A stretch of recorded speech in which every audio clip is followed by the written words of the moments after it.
뉴스 속 경제 이슈는 더 쉽고 깊게, 최신 고용 동향은 더 빠르게 전해드리는 고용브리핑 365 시간입니다. 박상률 기자 안녕하세요. 네, 안녕하십니까.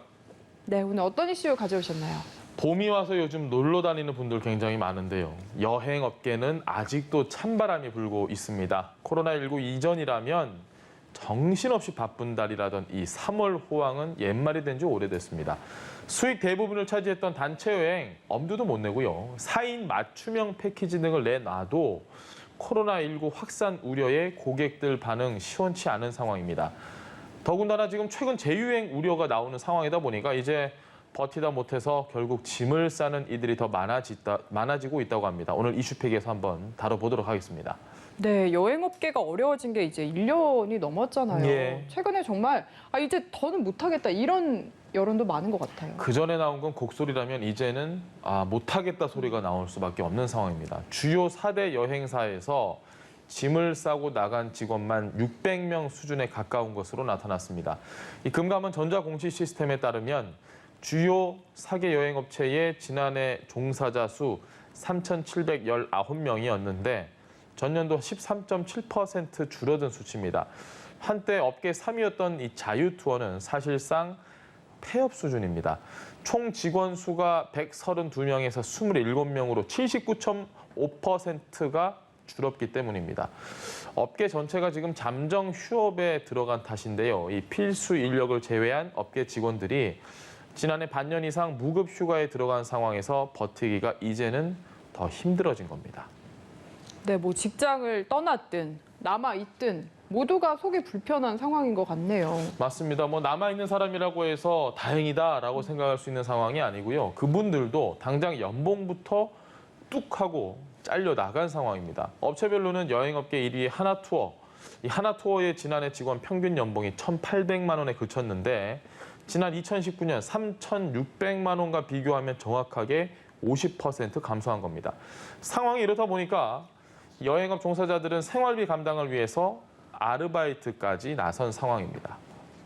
네, 업계 1위인 하나투어가 이 정도면은 다른 후순위 여행사들은 더 심각하다, 당연한 얘기인 것 같습니다. 연봉이 가장 저희가 체감 가는 걸 건데요. 업계 2위 모두투어 또한 마찬가지입니다. 평균 연봉이 2,300만 원, 2019년보다 47.7% 줄었습니다. 업계 3위 노랑풍선의 직원 평균은 1,759만 원, 무려 52% 감소했습니다. 이건 그나마 나은 상황이라는 게 더 놀라운 현실입니다. 자유투어는 지난해 3월부터 인력 구조 조정을 실시해서 대구와 부산, 광주 등은 물론이고 지난해 10월부터는 서울 본사 사무실도 모두 비운 상황입니다. 최근에 모두투어는 인수 6년 만에 자유투어 매각 절차에 들어갔습니다. 네, 이렇게까지 연봉이 줄어든 건 역시나 코로나19로 인해서 무급휴직이 많아졌기 때문인가요? 맞습니다. 일한 만큼 월급 받는 거니까 직원의 연봉이 줄어든 이유는 근무 일수가 줄었기 때문입니다. 지난해 코로나19로 실적이 악화한 여행사들은 비용 감축을 위해서 직원들의 유급, 무급휴직에 들어갔는데요. 실제로 하나투어는 지난해에만 1,147억 원의 적자를 냈습니다. 창사 이래 최대 적자였습니다. 매출은 1,096억 원으로 전년 대비 82% 이상 감소했고요. 이에 하나투어는 지난 1월 조직 효율화를 명목으로 희망퇴직을 실시를 했는데 희망퇴직 대상자 2,300명 가운데 무려 1,000명에 달했습니다. 네, 영업이익이 정말 뚝 떨어져서 힘든 상황일 텐데 무급휴직밖에는 또 직원들을 생각하면 답이 없나 이런 생각도 듭니다. 네, 그렇습니다. 이 하나투어와 함께 여행업계를 양분하던 모두투어의 사정도 마찬가지입니다. 모두투어는 지난해 매출 548억 원, 영업 적자 212억 원을 기록을 했습니다. 모두투어 또한 지난해 8월부터 직원 1,100명 가운데 90% 이상이 고용유지 지원금을 받는 무급휴직에 들어갔고 이어서 오는 8월까지 이 무급휴직을 연장을 했는데 상황에 따라서 이게 더 길어지거나 또 인력 감축 논의도 이어질 것으로 보입니다. 네, 그러니까요. 지금 코로나 백신 수급 상황도 원활하지 않고 더 길어질 가능성이 높은데 여행업계 어려움도 덩달아 길어진다고 예상이 되네요. 저희가 과거형으로 얘기하는 건 그나마 다행인데 이게 가장 문제입니다. 이런 위기가 현재 진행형이라는 건데요. 팬데믹이 여전히 지속이 되고 있는 데다가 사태가 조기에 종식된다 하더라도 그 후유증이 곧바로 사라지는 게 아니고 상당 기간 지속될 것이란 관측이 지배적이기 때문입니다.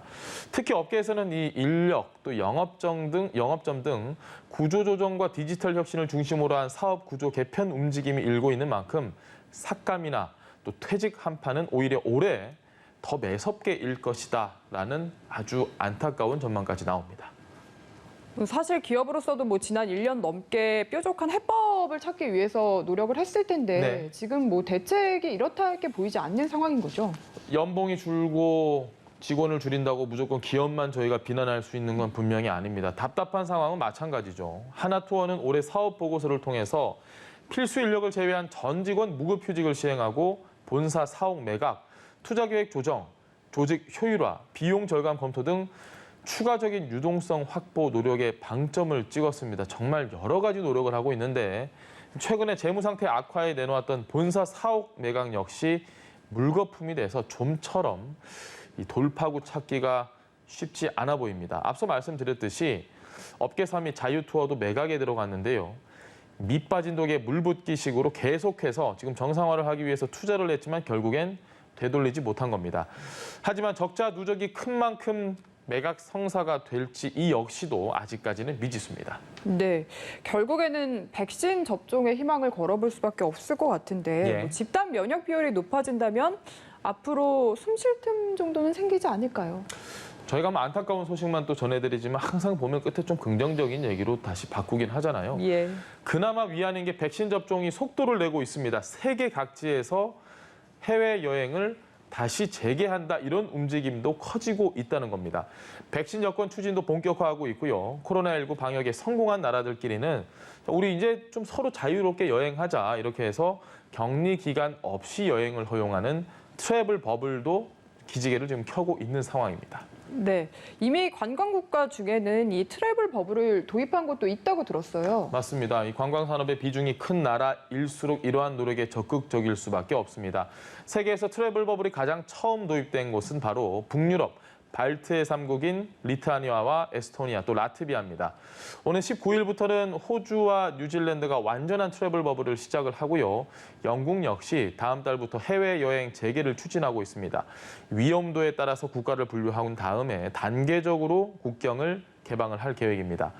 백신 접종이 속도를 내면서 이 트래블 버블에 합류하는 국가는 앞으로 더 늘어날 것으로 전망이 되는데 막막했던 여행업계, 숨통이 트이긴 하겠지만 지금까지 입었던 이 내상들, 이걸 치료하는 데는 상당한 오랜 기간이 걸리고 후유증도 굉장히 클 것으로 보여서 대책 마련이 필요한 시점입니다. 오늘은 뉴워드 대신에 이 특별한 설문조사 결과를 제가 하나 들고 왔는데요. 물어봐 주시겠나요? 예, 특별한지 네. 들어보도록 하겠습니다. 예. 어떤 설문조사인가요? 우리나라 여행객들이 과연 얼마나 여행에 갈증을 느끼고 있는지 알 수 있는 조사가 있습니다. 최근에 이 여행 예약 플랫폼이죠. 부킹닷컴이 조사한 바에 따르면요. 한국인의 65%는 코로나19 대유행 이전보다 여행이 더 소중하게 됐다라고 답을 했고요. 2021년에 사랑을 찾기보다 차라리 여행을 떠나고 싶다는 답도 6%, 그리고 72%는 승진보다도 오히려 여행이 먼저다라고 답을 하기도 했습니다. 그만큼 지금 여행을 못 가는 이 현재 상황에 답답함이 아주 크다는 이야기인데 올해는 꼭 여행을 갈 수 있었으면 하는 바람입니다. 네, 저도 꼭 올해는 여행 가고 싶네요. 예. 사람들이 확실히 삶의 다른 어떤 부분보다 여행에 더 큰 의미를 두고 있다는 생각이 듭니다. 하루빨리 그날이 오기를 기다리면서 오늘은 여기서 인사드리겠습니다. 오늘도 박상률 기자와 함께했습니다. 네. 고맙습니다. 네, 감사합니다. 지금까지 고용브리핑 365였습니다.